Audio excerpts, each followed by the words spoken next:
The following presentation is a deep dive video where we do a deep dive into anime series or movie, cartoon series or movie, or video game. Please sit back, enjoy, watch the whole video, and if you have any questions to ask, please leave it in the comment section. Thank you. Now sit back and enjoy. Today we're going to do a deep dive into Batman, the anime titled Mask of the Phantasm, which starts off with a murder of a crime boss by this mysterious figure that looks like the Grim Reaper, and people think it's Batman. The murder opens into a variety of mysteries from the past. Like, take for example, it opens up about the mystery of an old mob called the Valestra mob that was led by a man called Salvador Valestra. And the guy who got murdered, the first mobster who got murdered, is part of the Valestra mob. The second guy called Bronski, the first guy who got murdered, his name was Chucky Son. He was a part of the Valestra mob. The second guy, Braun, is also part of the Valestra mob. Now, everything connects to the Valestra mob, but not everything connects to the Valestra mob, because a murder also opens up about Bruce's past life with a lady called Aboma. And then in that past life, we see Bruce Wayne becoming Batman, going out at night as a mysterious vigilante before he donned the cape of Batman. So you may call it an animated series version of Batman Begins. This was definitely Batman Begins, especially the part where he confronted armed thugs, captured them, but they never feared him. And the funny part was when he said, "On your stomach, arms spread." Okay, done. Then we also see that in Bruce's past life, say simply put 10 years prior, he was in love with this young lady called Andrea Beaumont. But for some mysterious reason, Andrea decided to call off the wedding and leave Gotham with her dad, which was later revealed that she was running from the mob. And Andrea, I felt bad for Andrea because she had everything. She had a family, she had her dad, she had a life, she had Bruce, but then all the mob took that away from her, and then because of that, she became this vigilante who decided to seek revenge of the Valestra mob. Everybody in the Valestra mob. Now, we see, okay, like I said, the Valestra mob are one of Gotham's oldest crime gang.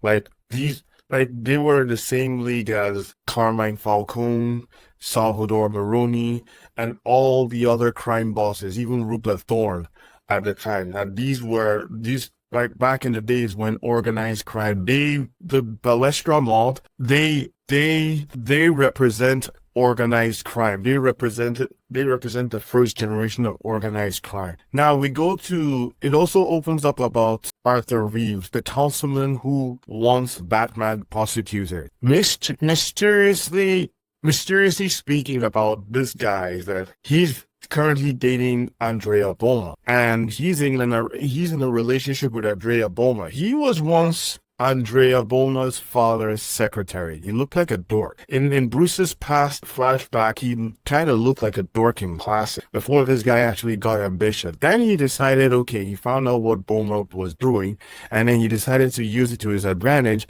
Turns out, he's the very reason why Andrea Beaumont's father was killed, because he ratted out Andrea Beaumont's location to the mob, and when they found out where she and her dad were living, they sent the hitman to go kill him, which they did. It turns out it's also revealed that the Valestra mob have been funding this guy. They're the reason why he is a councilman. Now the next part that this murder mystery actually opens up is the identity of the hitman of the Valestra mob. So brace yourself for this one. It is revealed that the hitman of the Valestra mob was the Joker. Before he became the Joker. The Joker was the hitman for the Valestra mob, because when Bruce saw this guy's picture and he now decided to put clown makeup on this guy, oh boy, that definitely looked like the Joker, especially with the Joker's laugh. Salvador Valestra goes to the Joker makes his appearance in this movie when Salvador Valestra actually goes to risk his own life to go and beg the Joker for help. I mean, it's been years since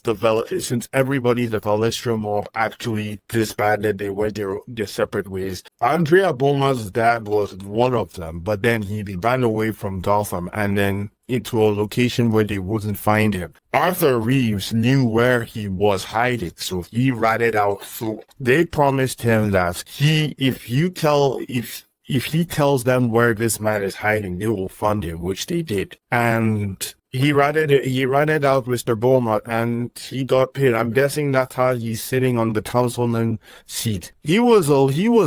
It shows that the fact that one mob boss was murdered shows how worried this guy really was. He was quickly to put the blame on Batman. That is before the Joker actually told him that it's not Batman, it's somebody else. And then he's now thinking, and he doesn't even know exactly what's going on. He really doesn't know what's going on. He thinks the Joker was about to think that it's him. But then Arthur's like, no, it can't be him. Like, he can't. Like, because one, he's afraid of the Valestro mob. The Valestro mob right now are afraid of the Joker. So if the Valestro mob are afraid or terrified of the Joker, then this guy, if the Valestro mob are afraid or terrified of the Joker, and this guy is afraid or terrified of the Valestro mob, then this guy being afraid or terrified of the Joker won't be a problem, which he was. And then the Joker finds out that it's not Arthur Reeves, it's Andrea Beaumont, even though he does give Arthur credit for dating Andrea Beaumont. But okay, fine. But then after the Joker toxicates this guy with laughing gas and leads him into the hospital, Arthur Reeves gets a visit from Batman, who finds out that Andrea's father is dead, after being sold to the mob by Arthur Reeves. I mean, I think it's a topic I'll get to in another video. So all these mysteries are being laid out, and then we now get to see that Andrea finally confronts the Joker, and she almost gets killed if not for Batman. But then that leads to an epic fight between Batman and the Joker, and oh boy, the jetpack fight, really epic. Andrea has the opportunity to get her revenge on the Joker, to kill the Joker, but it turns out, no. If you actually look at it, it's not really the Joker's fault, because the Valestro mob sent him to go and kill her dad, and her dad was part of that mob. That's another reason. Her dad put himself in that mess, even though he tried to get himself out. He put himself in that mess. It was revealed that Andrea never killed the Joker because the